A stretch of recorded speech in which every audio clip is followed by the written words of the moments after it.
primeiro versículo. Evangelho de João, Novo Testamento, capítulo de número 3. O subtítulo vai falar acerca do novo nascimento. Vamos aguardar todos encontrarem para fazermos a leitura juntos. Evangelho de João. Amém? Todos encontraram? Amém. Vai dizer assim a palavra do Senhor. Havia entre os fariseus um homem chamado Nicodemos, membro do Supremo Tribunal dos Judeus. Ele de noite procurou a Jesus e lhe disse: Rabi, sabemos que é mestre, vindo da parte de Deus, porque ninguém pode fazer estes sinais que estás realizando se Deus não estivesse com ele. Jesus respondendo-lhe, declarando: em verdade eu te asseguro que se alguém não nascer de novo, não pode ver o reino de Deus. Nicodemos questionou-o: como pode o homem nascer sendo velho? Pode, todavia, entrar pela segunda vez no ventre de sua mãe e nascer novamente? Arrasou Jesus: em verdade eu te asseguro que não nascer da água e do Espírito não pode entrar no reino de Deus. O que é nascido da carne é carne, mas o que é nascido do Espírito é Espírito. Não te surpreendas pelo fato de eu te haver dito: deveis nascer de novo. O vento sopra onde quer, você escuta o seu som, mas não sabe de onde vem nem para onde vai. Assim ocorre com todos os nascidos do Espírito. Replicou-lhe Nicodemos: como pode acontecer isso? E explicou-lhe Jesus: tu és mestre em Israel e não compreendes estas verdades? Em verdade eu te asseguro que nós dizemos que conhecemos e testemunhamos do que temos visto, contudo não acolheis o nosso testemunho. E se falando de assuntos da terra, se me credes, como crereis? Se vos falar dos celestiais, ninguém jamais subiu ao céu a não ser aquele que veio do céu, o Filho do Homem que está no céu. Assim como Moisés levantou a serpente no deserto, desse modo é necessário que o Filho do Homem seja levantado, para que todo o que nele crê não pereça, mas tenha vida eterna. Porque Deus amou o mundo de tal maneira que deu o seu Filho unigênito, para que todo aquele que nele crê não pereça, mas tenha a vida eterna. Vamos orar? Maravilhoso Deus e poderoso Pai, nós pedimos a Ti, Senhor, que venhas fazer presente nesta reunião. Pedimos a manifestação do Teu Espírito, a Tua glória, a Tua mão poderosa sobre as nossas vidas, a Tua direção, Senhor, neste culto. Recebe a adoração, recebe o louvor, recebe também os pedidos do nosso coração, as nossas necessidades, Pai.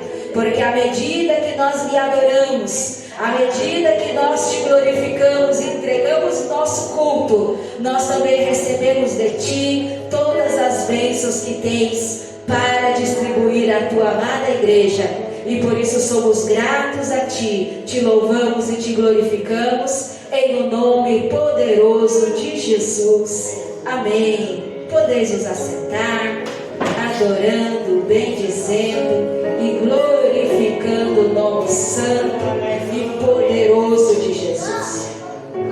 Nós terminamos esta leitura bíblica falando acerca do versículo mais famoso que existe, que diz que Deus amou o mundo de tal maneira que deu o seu Filho unigênito, para que todo aquele que nele crê não pereça, mas tenha a vida eterna.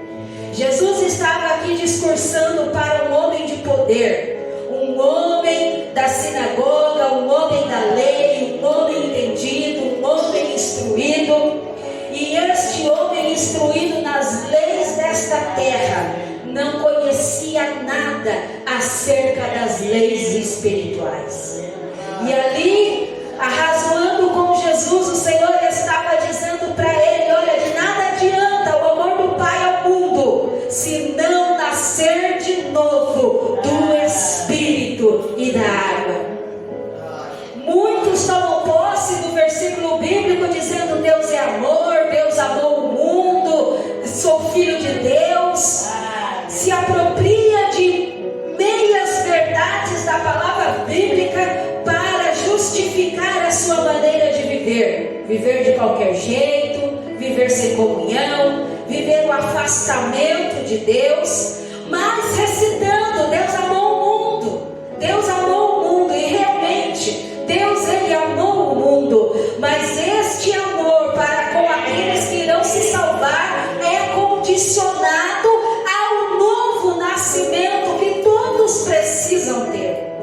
Esse novo nascimento implica em conhecer a verdade, ser liberto pela verdade, ser livre através da verdade, deixar as velhas práticas, deixar o velho homem, porque vai dizer a palavra que todas as coisas se passaram, tudo se fez novo, tudo aquilo que fazia parte do nosso caráter antes de Cristo precisa se fazer novo, precisa ser mudado, precisa ser transformado, precisa passar pelo batismo, precisa nascer do Espírito e precisa nascer da água. Ou seja, precisa confessar na terra, mas também precisa confessar perante o céu. Precisa viver uma vida espiritual, uma vida digna, uma vida mudada, uma vida transformada. É por isso que a igreja, ela existe para poder orientar, para poder ajudar, para poder pregar a verdade, para poder pastorear as ovelhas de Cristo, para que possamos conhecer a verdade que liberta. Porque nós vemos que não basta ter entendimento, sabedoria e estudo. Nicodemos tinha tudo isso, mas ele não entendia as palavras que Jesus falava. Ele não conseguia entender como é nascer do Espírito, como é nascer da água, sendo que João Batista estava lá pregando o arrependimento, batizando as pessoas para uma nova vida. E ele estava perguntando: mas como é possível? Só é possível quando nós entendemos e cremos e decidimos que a nossa vida agora é Cristo, que o nosso viver é em Cristo.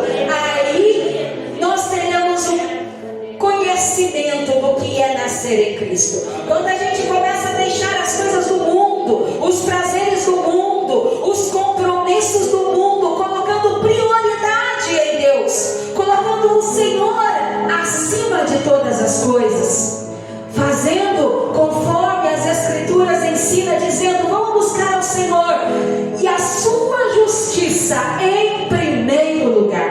Em momento algum a Bíblia diz que nós não podemos realizar as demais coisas, as confraternizações, as viagens e os nossos afazeres. Ela só pede uma coisa: Cristo em primeiro lugar, o Senhor em primeiro lugar nas nossas vidas, a sua justiça em primeiro lugar nas nossas vidas. E se nós pararmos para meditar no dia de hoje, que nós possamos encontrar o Senhor como prioridade da nossa vida, o Senhor como a primeira causa da nossa vida, o Senhor como aquele que nós colocamos em primeiro lugar e as demais coisas em segundo lugar. Mas é interessante porque esse versículo vai dizer que quando nós colocamos o Senhor em primeiro, quando o Senhor ele está no topo da nossa vida, no topo das prioridades, quando Ele está em primeiro lugar, as demais necessidades nossas são supridas por Ele. E o discípulo vai dizer ainda que em glória Ele supre em glória. O Senhor, Ele amou o mundo de tal maneira, mas Ele tem compromisso com quem tem compromisso com Ele. O Senhor, Ele se entregou na cruz do Calvário mas compromisso Ele vai ter com aquele que está aos seus pés. E isso é glorioso, quando nós podemos nos voltar para o Senhor, assim como Ezequias ele fez, e dizer: Senhor, eu estou enfermo, mas lembra que eu tenho crédito contigo? Lembra, Senhor, que eu andei contigo, estive fazendo a tua obra, estive na tua casa, nunca te neguei. Tudo o que eu fazia em primeiro lugar era para o Senhor. O Senhor, Ele é incapaz de recusar um pedido daquele que tem crédito com Ele. O Senhor, Ele não vira as costas para aqueles que têm crédito